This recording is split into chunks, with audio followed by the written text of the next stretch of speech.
I'll never forget the moment my stepdaughter's laughter echoed through that courtroom. Victoria's voice, dripping with condescension, still rings in my ears sometimes when I'm trying to fall asleep. "Your Honor, she's just a housewife who makes casseroles. She has no claim to my father's estate." The gallery tittered with uncomfortable laughter, and I watched as Victoria tossed her perfectly highlighted hair, exchanging a smug glance with her brother Marcus. They thought they'd won. They thought I was beaten. But what they didn't know, what nobody in that courtroom knew except for one person, was about to change everything. Let me back up. 6 months before that courtroom moment, I stood in the rain watching my husband Richard's casket being lowered into the ground. 8 years of marriage. 3 years of watching cancer slowly steal the man I loved. 3 years of doctor's appointments, experimental treatments, medication schedules, and holding his hand through the pain. I quit my career to care for him, spent my life savings on treatments that insurance wouldn't cover, and I'd do it all again without hesitation. Because that's what you do when you love someone. That's what marriage vows actually mean. Richard's children, Victoria and Marcus, stood on the other side of the grave. Victoria wore a black Chanel suit that probably cost more than most people's monthly rent.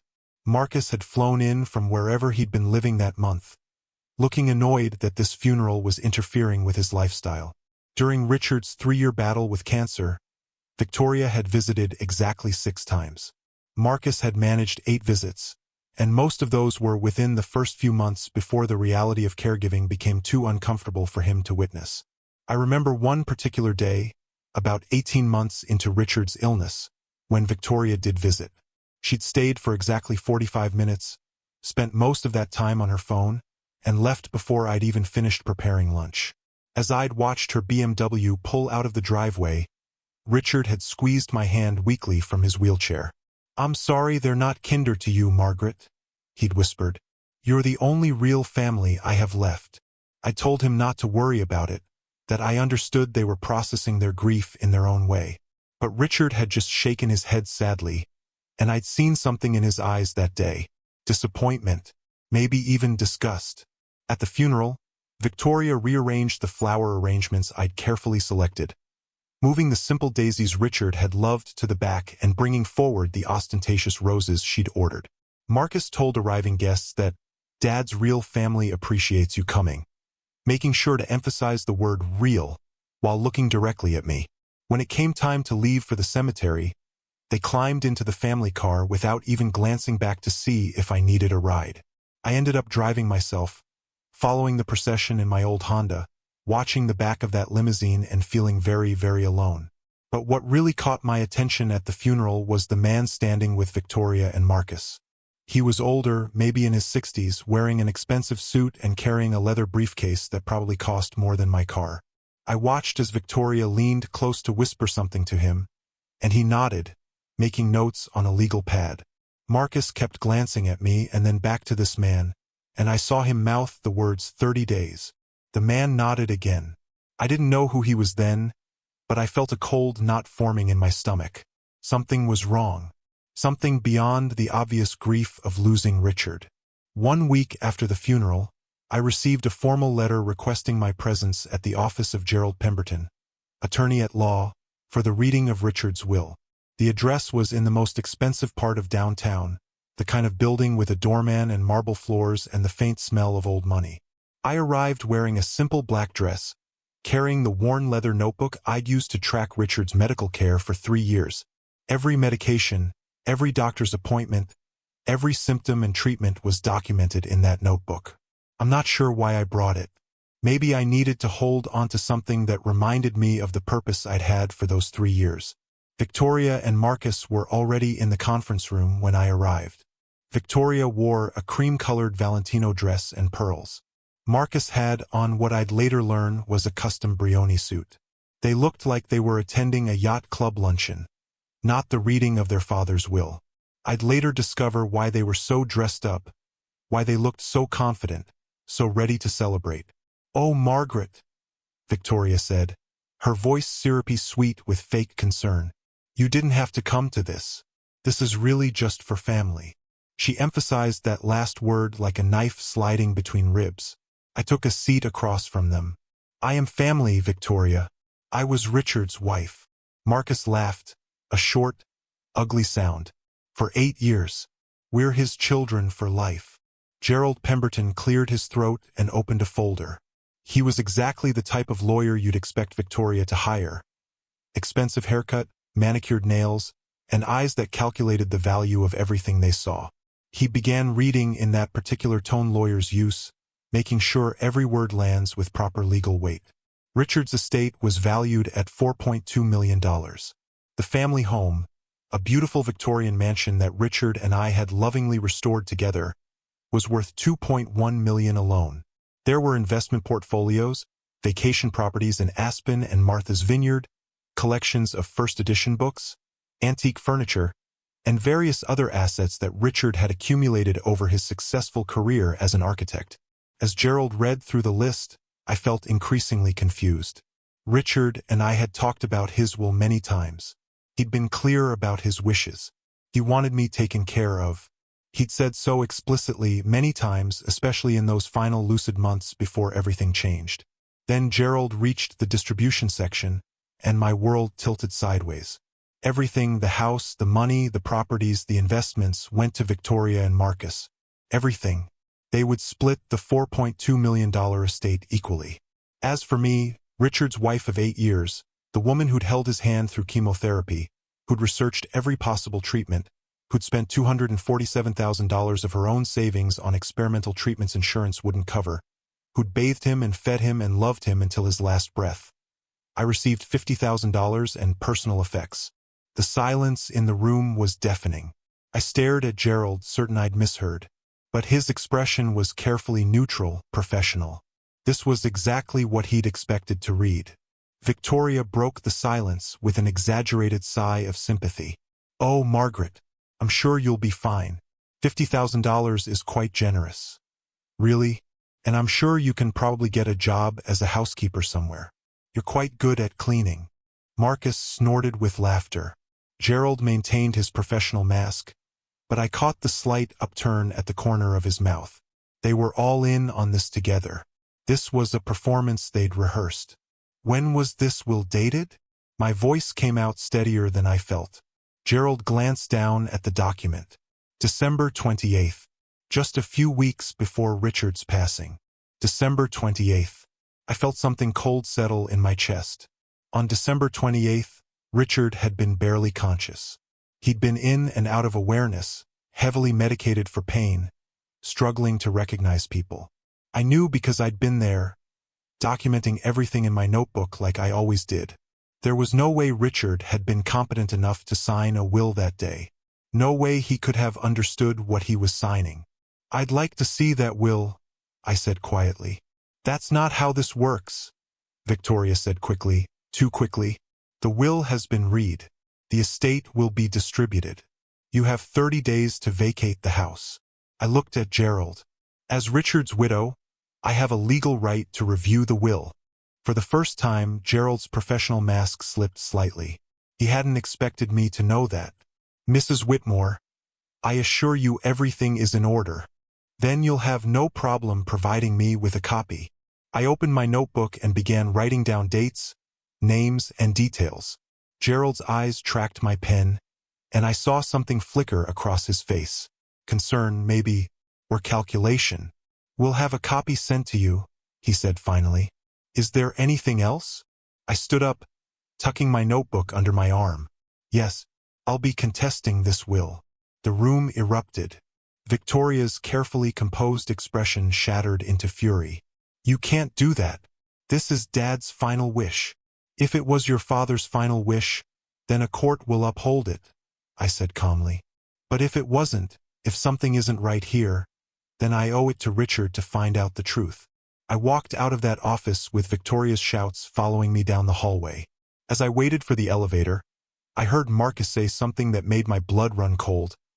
"I thought you said she'd just take the money and leave." And Gerald's response, "She will, once she realizes she has no case." But they were wrong, because that evening, when I returned to the Victorian mansion that I'd been given 30 days to vacate, I went straight to Richard's study. It was the one room I'd barely touched since his death, couldn't bring myself to disturb. His reading glasses were still on the desk. His favorite coffee mug, the one that said "World's Okayest Architect," still sat on the windowsill where he'd left it. I sat in his leather chair and looked around the room. Richard had been a meticulous man, organized to a fault. Every paper had its place, every file properly labeled. I began going through his desk drawers systematically, not sure what I was looking for but trusting my instincts. In the bottom right drawer, beneath a stack of old architectural magazines, I found a wooden box I'd never seen before. It was locked. I went through Richard's personal effects, the small box of items the hospital had given me when he passed. His wedding ring, his watch, his wallet, and a small brass key that I didn't recognize. My hands were shaking as I fitted it into the lock on the wooden box. Turned smoothly, and the lid opened with a soft click. Inside was another will. This one was dated October 15th, 4 months before Richard's death. At that point, he'd still been lucid most days, still himself despite the cancer ravaging his body. I read through it with tears streaming down my face. This will left everything to me. The house, the money, all of it. There was a letter attached in Richard's distinctive handwriting. My vision blurred as I read his words. My dearest Margaret, if you're reading this, something has gone terribly wrong. I've kept this copy hidden because I no longer trust my own children. Victoria came to me last week demanding money for a business investment that I know doesn't exist. Marcus has been stealing from me. Yes, I know about the credit cards. I've known for months. I'm changing my will to protect you because you're the only person who has truly cared for me, not for what I have, but for who I am. Trust no one.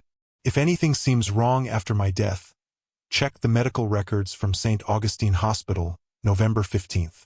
That's when everything changed. That's when I started losing myself, and I don't think it was just the cancer. I love you, Margaret. You saved my life in every way that mattered, even though you couldn't save me from dying. Protect our home. Protect what we built together. And please find out the truth. Love always, Richard. I sat in that study until 3 in the morning, reading and rereading his letter, studying the will he'd actually wanted. The signature was clear, strong, unmistakably his. The witnesses were his longtime attorney, James Fletcher, and his best friend, Tom Morrison. Both men Richard had trusted completely. This was his real will, which meant the one Gerald had read to us was a forgery. The next morning, I called my sister Diana. We hadn't spoken in almost 2 years. A stupid fight over something I couldn't even remember now.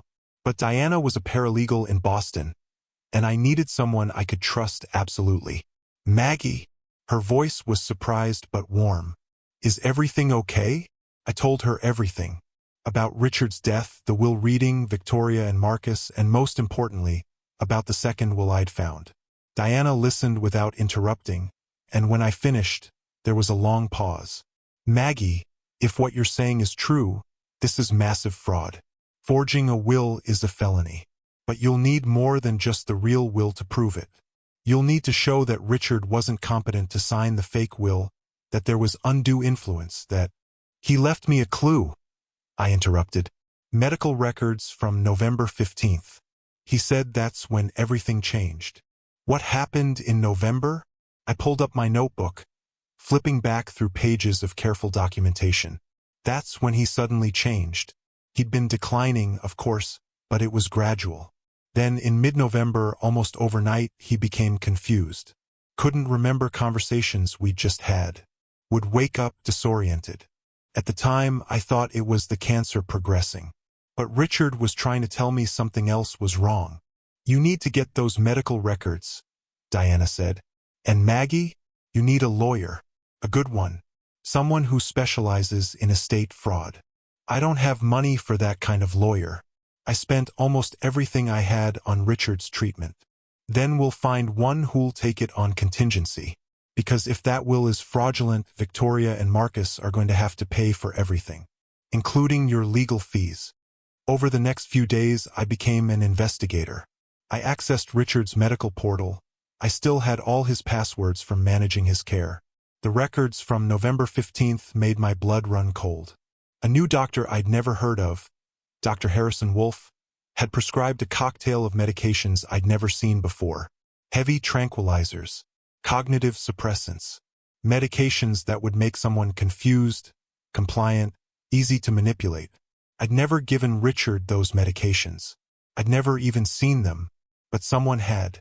I searched through the house and found 3 pill bottles hidden in the back of Victoria's old bedroom closet, behind boxes of her childhood belongings that she'd never bothered to take with her. The bottles had Richard's name on them, prescribed by Dr. Wolfe, filled at a pharmacy across town that we never used. Someone had been giving Richard these pills without my knowledge, making him confused and incompetent. I took photographs of everything: the bottles, the prescriptions, the medical records. I documented dates and dosages, and I looked back through my own notes from that time period at the entries I'd made in my notebook. November 16th. Are very confused today. Didn't recognize Tom when he visited. Doesn't seem like normal progression. November 20th. Are asking for pills I don't recognize. Says Victoria gave them to him for pain. Checked with Dr. Adams. He didn't prescribe anything new. December 5th. Are signing papers that V brought. He seems unaware of what they are. I'm concerned. I had documented my own suspicions in real time, not knowing what they would mean later. The pattern was clear. From mid-November through late December, Richard had been systematically drugged into incompetence. And during that time, Victoria and Marcus had been frequent visitors, always with Gerald Pemberton in tow, always bringing documents for Richard to sign. Diana helped me find an attorney. Sharon Kim was a specialist in estate fraud and elder abuse, with a reputation for being absolutely ruthless in court. She agreed to meet with me on a Saturday afternoon, and I arrived at her office with 2 boxes of evidence: my notebooks, medical records, photographs, the real will, and Richard's letter. Sharon spent 3 hours reviewing everything. She was younger than I expected, maybe 40, with sharp eyes and an intensity that reminded me of a predator sizing up prey. When she finally looked up from the documents, she had an expression I couldn't quite read. Mrs. Whitmore, most widows come to me emotional and unprepared, with vague suspicions and no evidence. You've built half a case already. Why? I hesitated, then decided honesty was the only option. Because I didn't spend 3 years managing complex medical care to fall apart now. Because Richard trusted me to protect what we built together. And because I'm not going to let his children get away with this. Sharon smiled, and it wasn't a kind smile. It was the smile of someone who'd just found a worthy opponent to crush. Good. Because what I'm seeing here is elder abuse, fraud, forgery, and probably criminal conspiracy. We're not just going to contest this will, Mrs. Whitmore. We're going to destroy them. We filed the will contest the following Monday. The legal document was 37 pages long and cited fraud, undue influence, lack of testamentary capacity, and about 15 other legal grounds. We challenged the signature authenticity, provided the medical evidence of Richard's incompetence during the alleged signing, and presented the prior will as evidence of his true intentions. Victoria's response was immediate and vicious. Within 48 hours, Gerald Pemberton filed a countermotion claiming I was a gold digger who had manipulated a dying man. They alleged I'd isolated Richard from his children, poisoned him against them, and was now making false accusations out of greed and spite. But that was just the legal response. Victoria's personal campaign was even worse. She posted on social media about predatory women who target elderly men for their money. She didn't name me directly, but everyone knew who she meant. The post went viral in our community, shared hundreds of times. Marcus started calling Richard's old friends, telling them I'd kept Richard away from his family, that I'd controlled his medications and influenced his decisions. Gerald filed a motion questioning my mental competency, claiming I was suffering from delusions brought on by grief. He requested a psychological evaluation, suggesting I was unstable and possibly dangerous. I came home one day to find reporters on my lawn, asking me to comment on allegations that I'd abused Richard during his final months. The worst part was watching my own community turn against me. Women I'd considered friends crossed the street to avoid me. My book club uninvited me from meetings. Even my church, where Richard and I had been married, where I'd volunteered for years, suddenly became cold and distant. Victoria had connections there, had donated generously over the years, and her version of events was the one they chose to believe. I called Diana one night, completely broken. Maybe I should just take the $50,000 and disappear. Move to Boston. Start over somewhere nobody knows this story. Maggie. Diana's voice was firm. Richard trusted you with the truth. He wrote that letter knowing you'd be the only one strong enough to fight for it. Don't let them break you. That's exactly what they want. She was right. I knew she was right. But knowing something intellectually and feeling it emotionally are two very different things. Then I got a call from a number I didn't recognize. When I answered, a warm, elderly voice said, "Mrs. Whitmore, my name is James Fletcher. I was your late husband's attorney and friend. I think we need to talk." We met at a small cafe on the edge of town, somewhere I was unlikely to run into anyone I knew. James Fletcher was in his 70s, with white hair and kind eyes that had seen a lot of courtroom battles.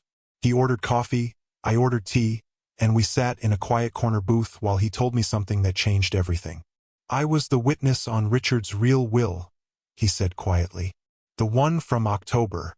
Richard came to me and said he needed to change everything because he couldn't trust Victoria and Marcus anymore. He told me they'd been stealing from him, that Victoria had demanded over $100,000 for a fake business investment, that Marcus was charging luxury items to his credit cards. He wanted to protect you. Then why didn't you come forward when the second will was read?" I asked. James looked pained. "Because I didn't know there was a second will until I saw your contest filing. Richard called me in December, about 2 weeks before he died. He sounded confused, disoriented. He asked me strange questions about wills and legal competency. I thought it was the cancer affecting his mind, but now I wonder if he was trying to tell me something was wrong. Do you think Victoria and Gerald forged his signature? I think Victoria and Gerald drugged him until he was incompetent, then coerced him into signing documents he didn't understand. That's not technically forgery, but it's just as illegal. It's elder abuse and fraud." I felt a spark of hope for the first time in weeks. "Can you testify to all of this?" "I can and I will. But Mrs. Whitmore, Margaret, I need to tell you something else. Something that might help your case." He paused, stirring his coffee even though he hadn't added anything to it. "I'm a retired judge. I served on the bench for 30 years before stepping down 5 years ago, and I've been mentoring the judge assigned to your case. Daniel Morrison. He's young, but he's brilliant and he has zero tolerance for estate fraud. He's seen too many elderly people victimized by their own families."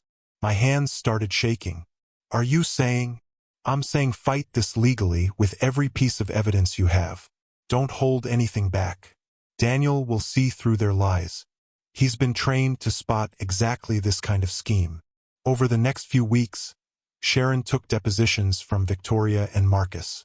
I wasn't allowed in the room, but Sharon had the transcripts sent to me, and reading them was both infuriating and satisfying. Victoria's deposition was a masterclass in watching someone hang themselves with their own words. Sharon was methodical, patient, leading Victoria through a series of seemingly innocent questions before springing the trap. "How often did you visit your father during his final year?" "We visited regularly." "Define regularly." "I don't keep a calendar of family visits." "That's absurd." Then Sharon produced the visitor logs from the hospice care facility where Richard had spent his final months. 6 visits in 12 months. When confronted with the evidence, Victoria's excuse was that she'd been busy with her career. Sharon then pulled up Victoria's LinkedIn profile, projecting it on the conference room screen. Victoria had been unemployed that entire year. "Perhaps you were busy with other things?" Sharon suggested. "Like withdrawing $180,000 from your father's account without authorization?" The bank records told the story. 3 separate withdrawals in November, totaling $180,000. All initiated by Victoria using a power of attorney that Richard had signed while heavily medicated. Marcus's deposition was even worse. He charged $90,000 to Richard's credit cards in the final 3 months of Richard's life. A jet ski, a trip to Monaco, designer clothes, jewelry.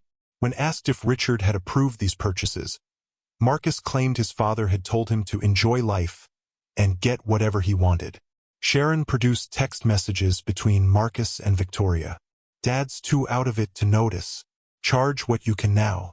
We'll be splitting millions soon anyway.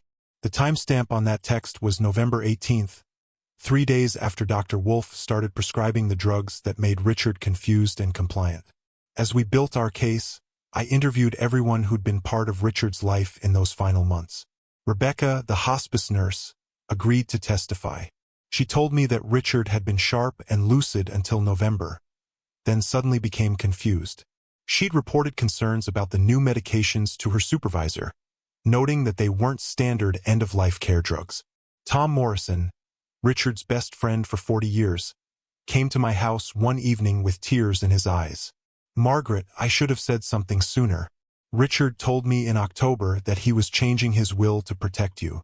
He said Victoria and Marcus only showed up when they wanted money. Then in November, suddenly Richard wouldn't take my calls.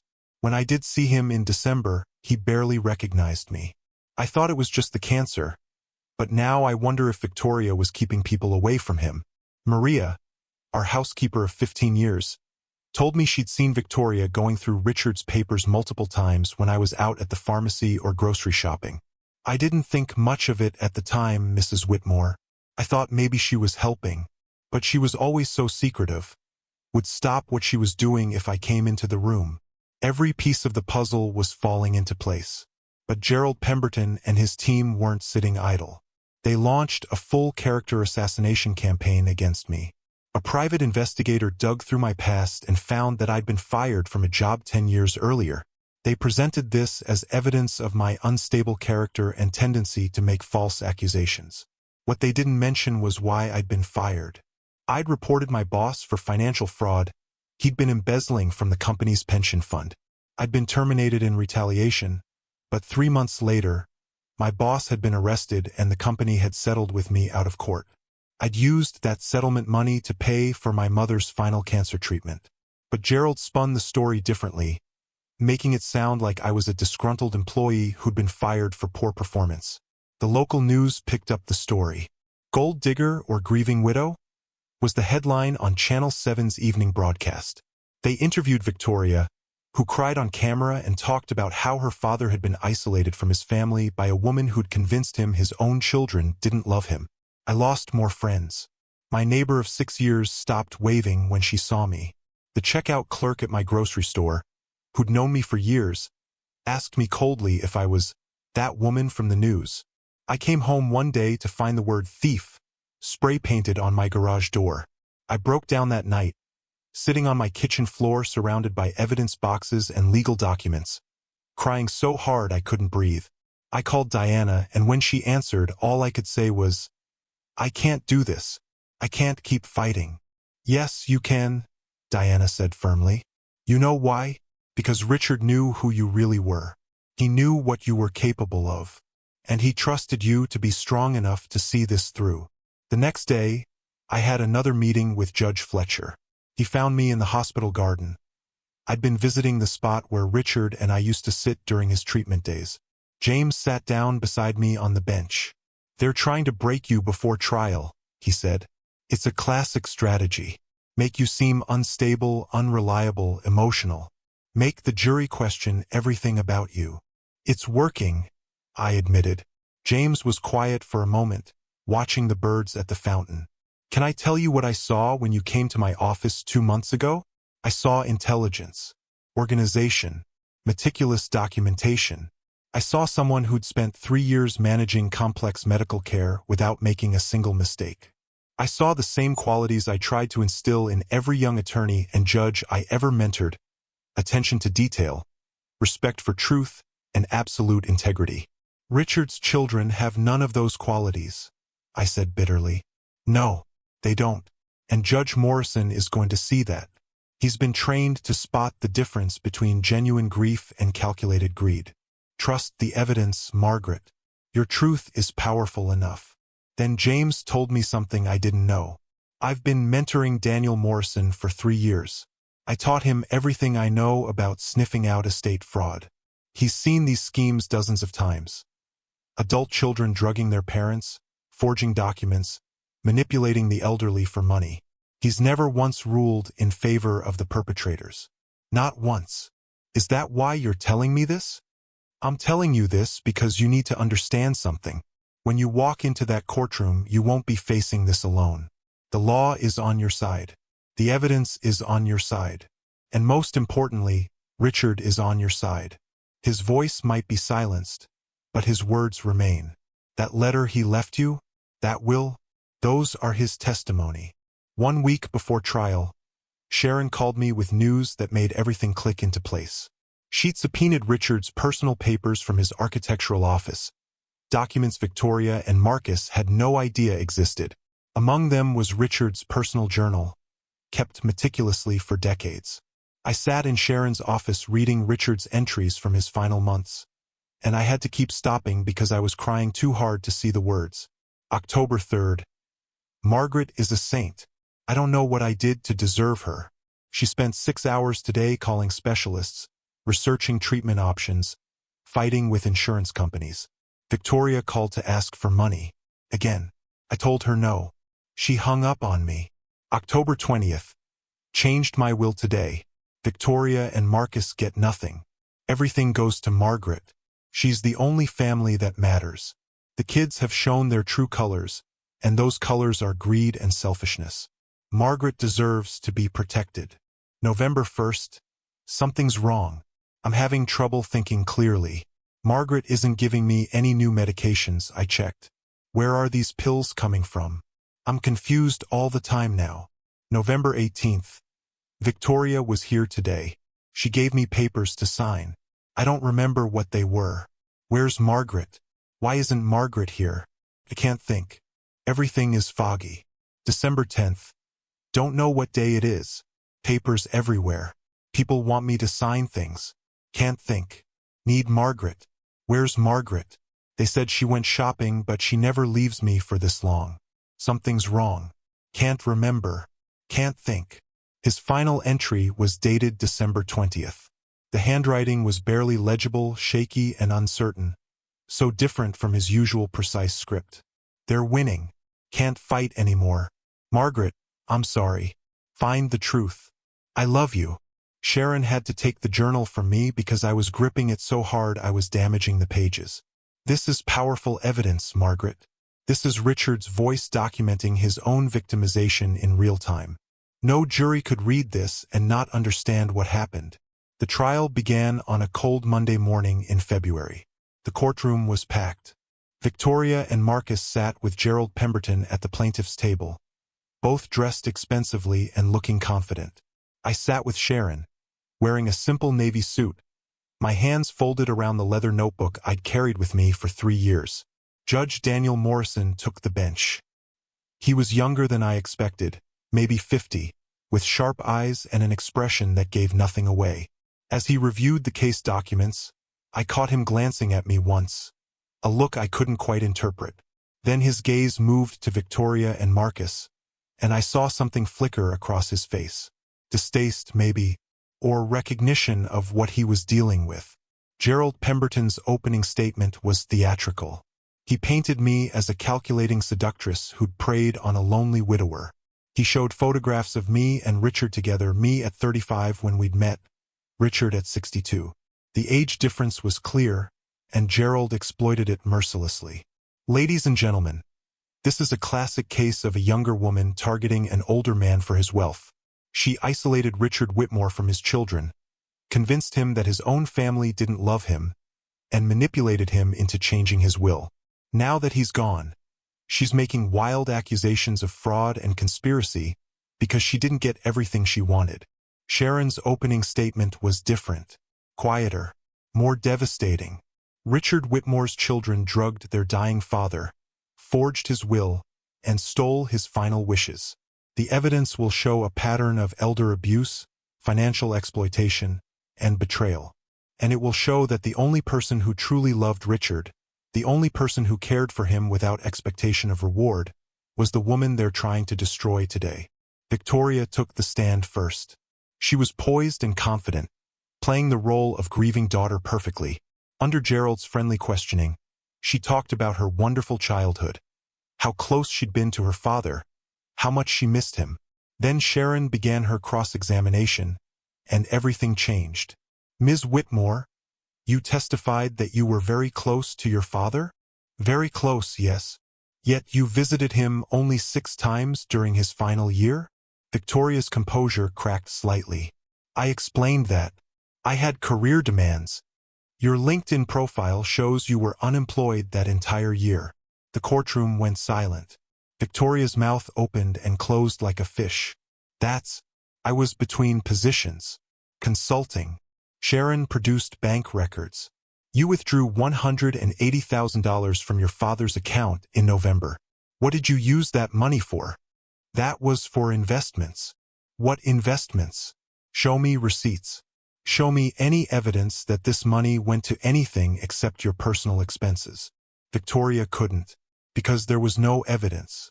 She'd spent it on clothes, travel, jewelry, a new car, all while her father was dying.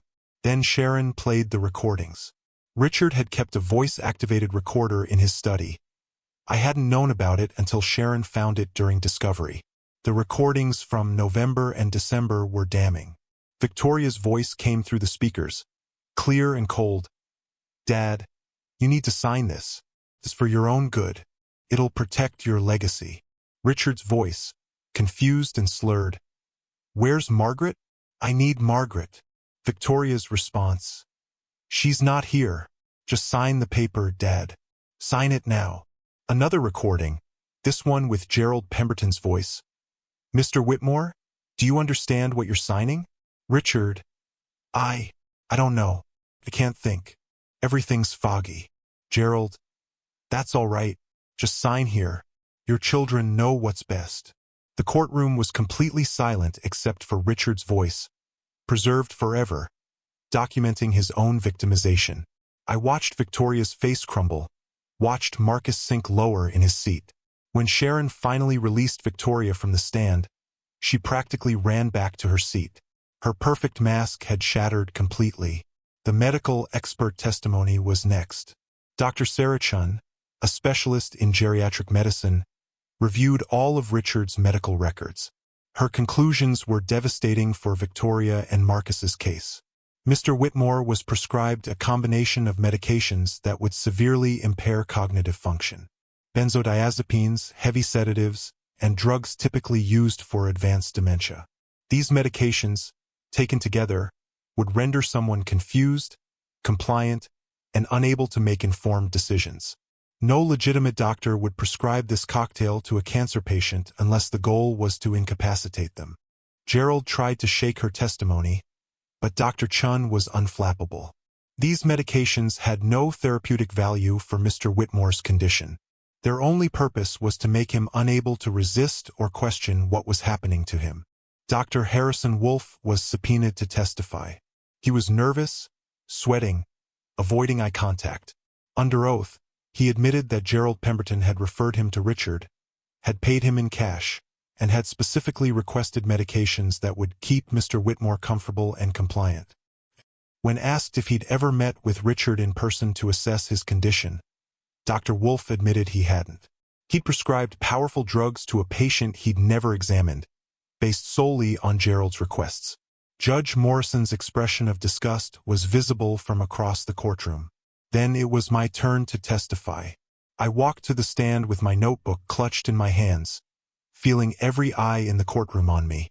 Sharon guided me through my story, how I'd met Richard, our courtship, our marriage, and the 3 years I'd spent caring for him. I told them about the $247,000 I'd spent of my own savings on experimental treatments. I showed them receipts, bank statements, proof of every penny. I told them about the daily routine of caregiving, the medications, the doctor appointments, the small moments of joy we'd found even in the darkness of terminal illness. Gerald's cross-examination was vicious.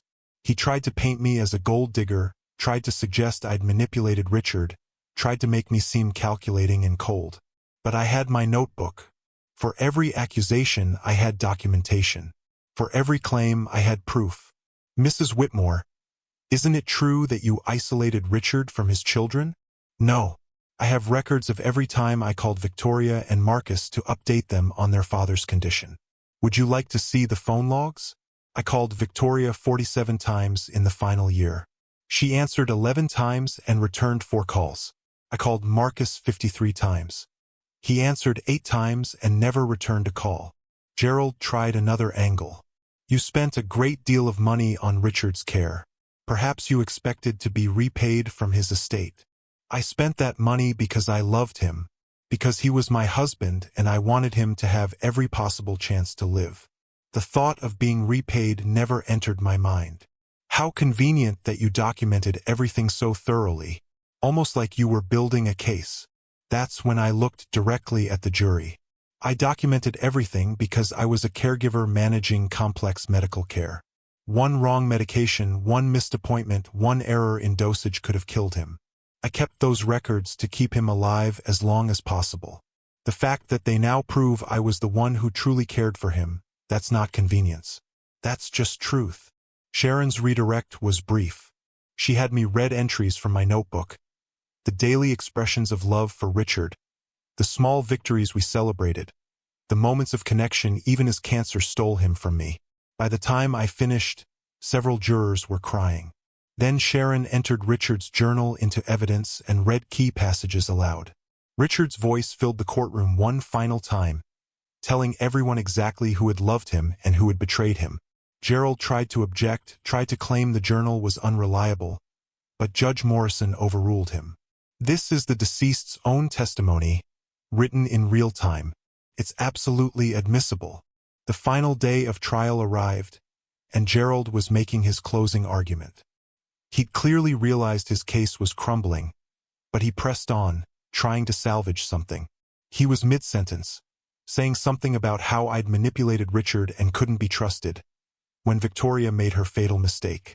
She'd been sitting in the gallery, she'd been dismissed as a witness, and she was watching Gerald work with visible frustration. As he struggled to make his points, she let out a short, dismissive laugh that echoed through the quiet courtroom. "Your Honor," she said loudly, unable to contain herself anymore. "She's just a housewife who makes casseroles. She has no claim to my father's estate." The courtroom erupted in murmurs. Judge Morrison banged his gavel once, and silence fell immediately. His expression had changed completely. "Counselor, approach the bench. Both of you." Sharon and Gerald walked to the sidebar. I could hear every word. "Mr. Pemberton," Judge Morrison said quietly, his voice like ice. "Do you know who this woman is?" Gerald looked confused. "A housewife, Your Honor. As my client just stated." "Mrs. Whitmore?" "Margaret Chun Whitmore." Something in the judge's tone made the entire courtroom go still. Gerald's confusion deepened. "I don't understand." Judge Morrison turned to address the courtroom directly. "Before I was appointed to the bench, I was a young prosecutor. I had a mentor, retired Judge James Fletcher, who taught me everything I know about the law." He paused, looking directly at me. "Judge Fletcher had a mentee before me, someone who taught him everything about forensic accounting, fraud investigation, and how to build airtight cases. That person is sitting at the defense table." The courtroom exploded with noise. Victoria's face drained of all color. Marcus looked like he might be sick. Gerald Pemberton stood frozen, finally understanding the magnitude of his mistake. Judge Morrison continued. "Margaret Chun was one of the FBI's top forensic accountants for 12 years, specializing in estate fraud and elder financial abuse. She was the lead investigator on over 40 cases, never lost a single conviction. She left the FBI to care for her dying mother, then met Richard Whitmore. So when Mr. Pemberton and his clients suggest she's just a housewife, they're revealing their own ignorance and prejudice." He looked at me, and for the first time I saw respect in his expression. "Mrs. Whitmore, I apologize for what you've endured in this courtroom. The prejudice and assumptions made about you have been deeply unfair." "Thank you, Your Honor," I said quietly. "I'm ready to rule." He picked up his prepared judgment. He'd clearly already made his decision before Victoria's outburst. "The will dated October 15th is valid and shall be upheld. The will dated December 28th is hereby declared fraudulent. Victoria and Marcus Whitmore are ordered to return all funds taken from the estate, plus damages and interest. I'm also referring this case to the District Attorney for criminal investigation of elder abuse, fraud, and conspiracy. He looked at Gerald Pemberton. Mr. Pemberton, I'm filing a complaint with the State Bar regarding your conduct in this matter. You'll be hearing from them. Victoria's scream of rage echoed through the courtroom. This isn't fair. That money is mine. He was my father. Security had to escort her out as she continued screaming. Marcus sat in stunned silence, his face gray. Outside the courthouse, reporters swarmed. Sharon handled most of the questions, but I gave one brief statement. Justice was served for Richard Whitmore today. That's all that matters. Victoria tried to approach me, her face twisted with fury. You can't do this. I'll appeal. You'll what, Victoria? I said quietly. You'll commit more fraud? You'll forge more documents? You drugged your father and stole from him. The evidence is overwhelming. Accept it. Marcus stood a few feet away, not even trying to approach. Did he really hate us that much? He asked, his voice broken. I looked at him, this man-child who'd spent his father's money on jet skis while Richard was dying. He didn't hate you. He loved you, but he couldn't respect who you'd become. And that broke his heart. Judge Fletcher was waiting by his car. When he saw me, he smiled. Proud of you, Margaret. Thank you for believing in me. Richard chose well. You honored him by fighting. 6 months later, I stood in the Victorian mansion that was finally legally mine. But it wasn't just mine anymore. I'd converted the entire second floor into the Richard Whitmore Advocacy Center, a resource center for victims of elder abuse and estate fraud. Diana had moved from Boston to serve as director. Rebecca, the hospice nurse, volunteered 3 days a week. Tom, Richard's best friend, served on our board. We offered free legal consultations, connected families with attorneys who specialized in elder abuse, and educated people about protecting their loved ones from financial predators. In our first 6 months, we'd helped over 200 families. I taught regular workshops on protecting your loved ones from financial fraud, sharing everything I'd learned during my years at the FBI and everything I'd experienced with Richard. People came from all over the state to attend. As for Victoria and Marcus, they'd been ordered to repay the full $4.2 million estate plus $300,000 in damages and legal fees. Gerald Pemberton had been disbarred and was facing criminal charges. Dr. Wolfe had lost his medical license. One evening, I sat in Richard's study. My study now, with his photo on the desk and fresh flowers beside it. The house was quiet. Downstairs, the advocacy center was closed for the day, but I could hear Diana finishing up some paperwork in her office. I opened Richard's journal to the last page and read his final words to me one more time. Then I picked up a pen and added my own entry below his. My dearest Richard, I kept my promise. I found the truth. I protected our home. And I made sure your legacy became something beautiful. Not money for children who didn't deserve it, but help for people who need it. You saved my life by loving me. I honored your life by fighting for the truth. And I'd do it all again. Love always, Margaret. The headline from the local newspaper was framed on my wall. FBI agent turned housewife exposes multimillion-dollar estate fraud. Below it hung my old FBI commendation from 20 years ago, the one I'd never bothered to display because I'd never needed validation from a wall decoration. I smiled, turned off the light, and walked downstairs to lock up the center for the night.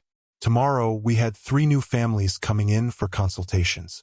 3 more chances to help people protect what mattered most. Victoria had called me just a housewife in that courtroom. She'd meant it as an insult, as a dismissal of everything I was. But she was wrong. I'd been a lot of things in my life: FBI agent, forensic accountant, caregiver, wife, advocate. And yes, I'd been a housewife too. One who loved her husband enough to fight for him even after death. Every single one of those roles had mattered. Every single one had made me who I was. And together, they'd been enough to defeat people who thought money and status could overcome truth. As I locked the front door and looked up at the mansion Richard and I had loved, I felt him with me. not in some supernatural way, but in the quiet certainty that I'd honored his memory in exactly the way he would have wanted. The light in the Advocacy Center sign glowed softly in the darkness. The Richard Whitmore Advocacy Center, protecting families, honoring truth.